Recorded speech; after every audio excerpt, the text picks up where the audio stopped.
Om Shanti. My hope is that you've been experimenting with these ideas and that you've been trying out all these aspects of meditation, the awareness of the soul, the relationship with the divine, being up above, beyond the physical dimension, in that home. And I'm sure that you would have had some idea of what Raj Yoga meditation is about. And maybe you already experienced the benefit of some of these things. But I'd also like to share with you some of the further benefits that one can experience, and I'm sure you'll also find great benefit for yourself in these. The first thing is that in that awareness of who I am, I'm immediately raised out of any conflict with anyone else, because now I see them also as that inner being of light, the soul. I play my role to the best of my ability, and I know that that soul is playing its own role also. And so there's a space in which I can appreciate them, but I can also make sure that I remain detached. So this classic story of detachment and love is something we begin to experience. Because I personally am detached from my own skin, and so I'm a soul, I can also be detached from you, but yet see you as a soul with all your qualities and specialities. And so just this change of vision, change of attitude and behavior towards another is one that brings freedom from any conflict, and it brings the possibility of having peace between me and the other, my own inner state of peace. Om Shanti stays with me, and I share that with others also. So I think maybe if you're thinking about bringing peace to the world, the first step is that I become peaceful and I make sure that my relationships are also filled with this peace. Many other benefits of soul consciousness. For example, we're able to put a full stop to the past and be in the present, because as a soul, here I am right now. What do I need to do at this moment? Letting go of the past is normally not so easy, but with the practice of Raj Yoga meditation and soul consciousness, it's very simple. The past is the past. I can learn from it. I can keep the sweet memories of it, but not to have sorrow from the past lingering on till today and spoiling my life at the present moment, not to keep repeating that story in my mind again and again, but emerge the beautiful things, the things that you're grateful for. Definitely that will bring you a lot of benefit here and now. It teaches me focus, concentration. Our mind is used to going in 1,000 different directions all at once. But with meditation, I learn to focus. I learn to concentrate. And this ability stays with me not just during my period of meditation for 10 minutes, 30 minutes, whatever. It stays with me all the time. It's one of the gifts that I receive through meditation. Relaxation, a state in which, because internally I'm peaceful, physically I make sure that there's no stress that I accumulate within the body. And when stressful situations come, because I'm learning to look out through the lens of soul consciousness and keeping God with me, of course, the stress stays out there. I don't absorb it within my own physical body or even within my mind. There'll always be situations of stress. Today it's one thing, tomorrow it's another. Today it's too hot, tomorrow it's too cold. At this point, which we describe as Kali Yuga, the Iron Age, the end of darkness it's now the end of darkness that we're coming to. We're already in that period where the dawn has broken and the world ahead is going to be one that's full of light. I believe that absolutely. And you can find out more about this from other teachings of Raj Yoga in other courses that we do.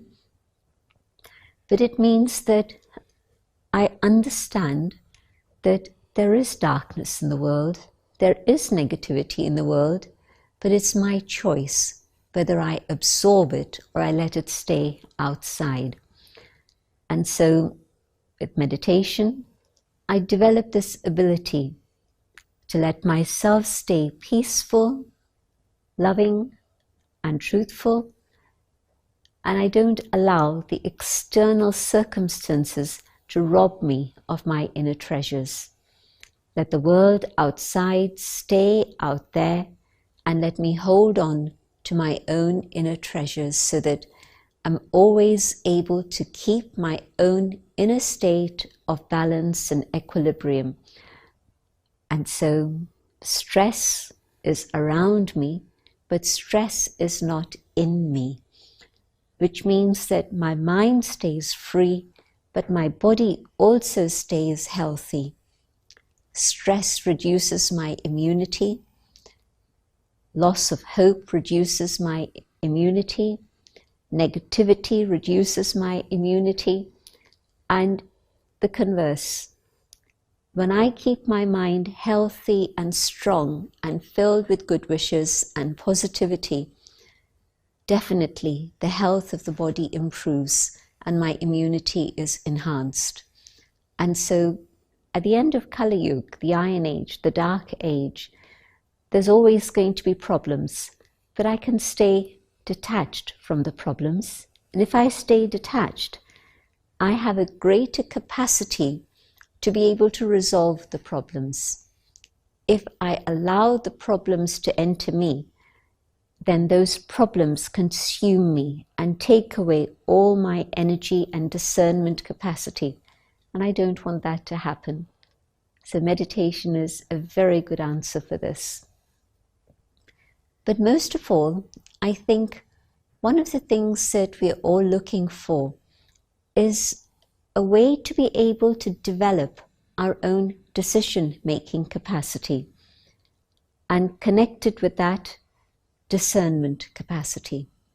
Why? Because we're in an era of post-truth. I think it was only recently, a few years ago, maybe it was 2016, around then, that we actually realized that we'd left behind a whole period of truth, or even an awareness of the difference between truth and falsehood, and we'd entered a new era. It was the era of post-truth, and that was because things were being presented to us as true, and in fact they were very, very false. And so this new word came into our language. And so in an era of post-truth, how do I enhance my discernment capacity to be able to understand very clearly the difference between right and wrong, false and truth? The only way that I know of is to be able to develop my own skills of meditation. Because as I develop my meditation, what I find is that I'm able to keep out all the waste thoughts that were previously clouding my mind. If you're in a dust storm or a snowstorm, can you see the way ahead? You just have to stop, because whichever way you go, you don't know whether there's going to be something else in the way and there could be an accident. And so often we have so many waste thoughts and we're paralyzed. We really don't understand how to move forward. And so this ability to move away from wasteful thinking, negativity, of course, but even wasteful thinking, stray thoughts that really serve no purpose at all, and to focus our minds on that which is true, the awareness of soul, the awareness of the divine, then we find that we're able to perceive below the surface. We're not just looking at the external, but we're able to get an instinct and a feeling for what is below the external. And in that awareness, I'm able to understand more clearly what's going on. So my discernment capacity to be able to differentiate between all the things that are going on and to know what is right, what is true, is enhanced. And that's a very, very important development that I need to have within myself at this present time, because otherwise I can be deluded and led astray very easily. And if I've enhanced my discernment capacity, it makes it that much easier to develop my decision-making capacity. Maybe I say I have peace, I have good relationships with everyone. What more can meditation give me? Well, I think that there's one thing everybody needs to develop: decision-making.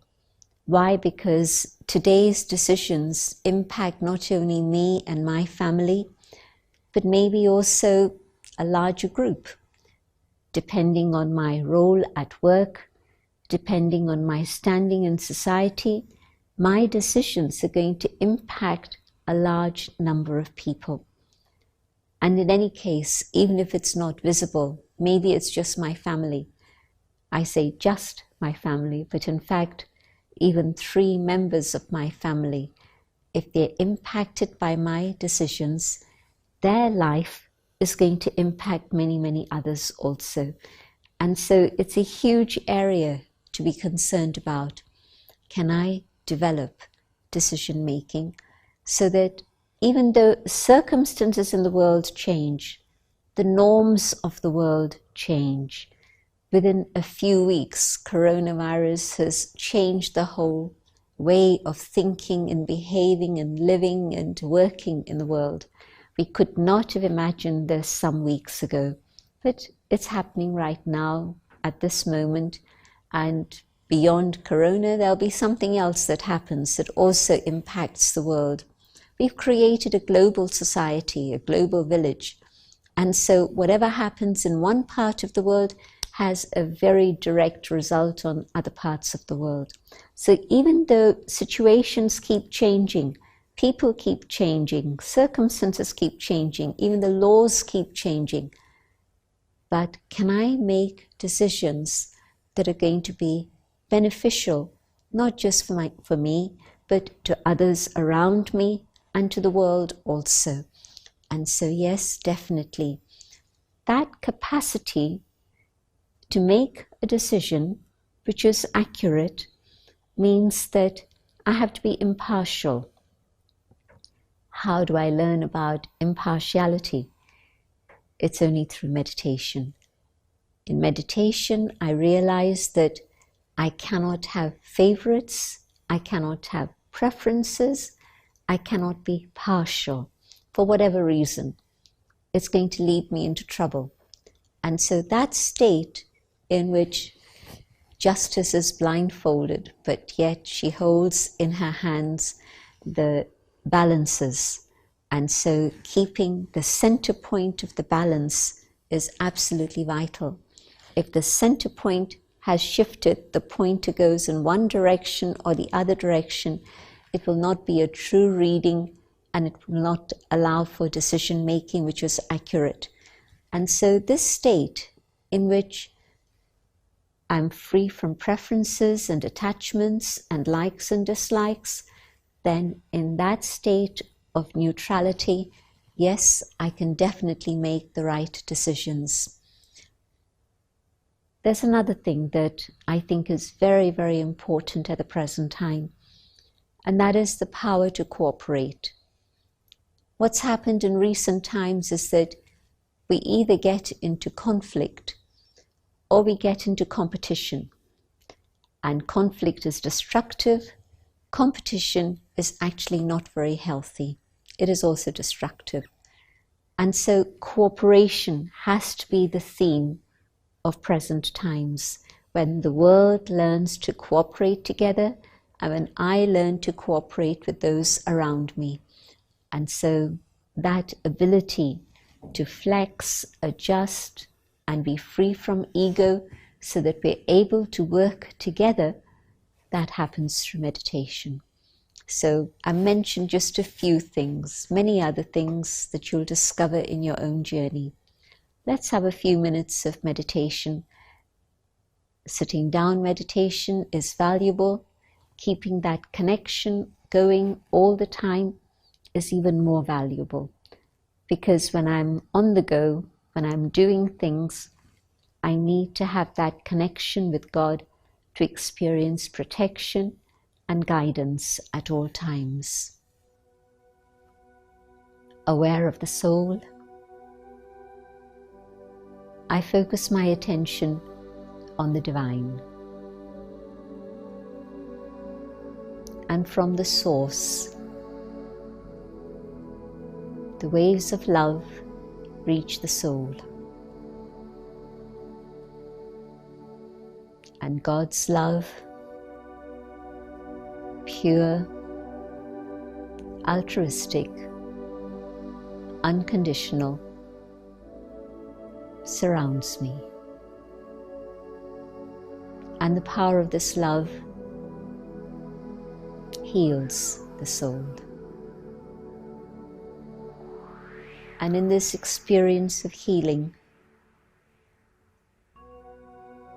I'm able to be free from the sorrow that I carry.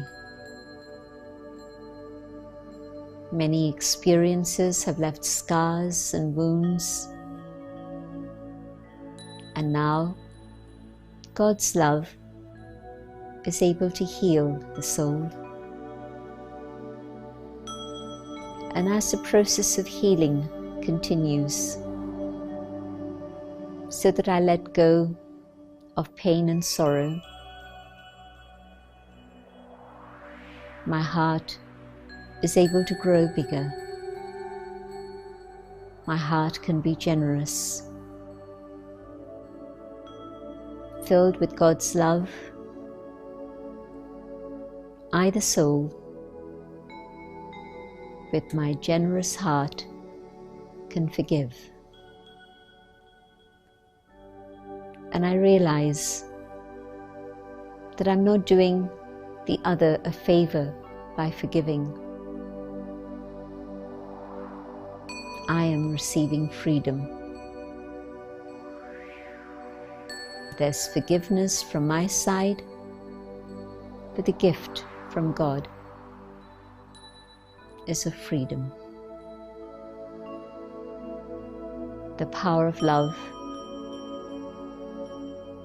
empowers the soul.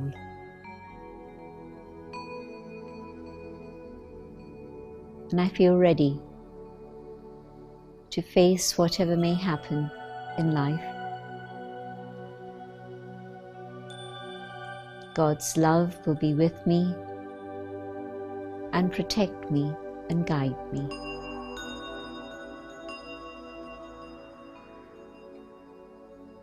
Om Shanti. I hope you've taken some benefit from these episodes on Raj Yoga meditation, but of course this is only the surface, it's only the starting point. We have many, many other treasures for you on our websites, and we'll be showing those on the screen in a minute. And of course, after the lockdown, you'd be very, very welcome to visit one of our centers. You can get the addresses from our website again, and actually walk in to one of the Brahma Kumari's Raj Yoga centers and experience the peace and tranquility that waits for you there. And of course, also many treasures of spirituality and wisdom. Thank you for your attention. Good luck on your spiritual journey. Om Shanti.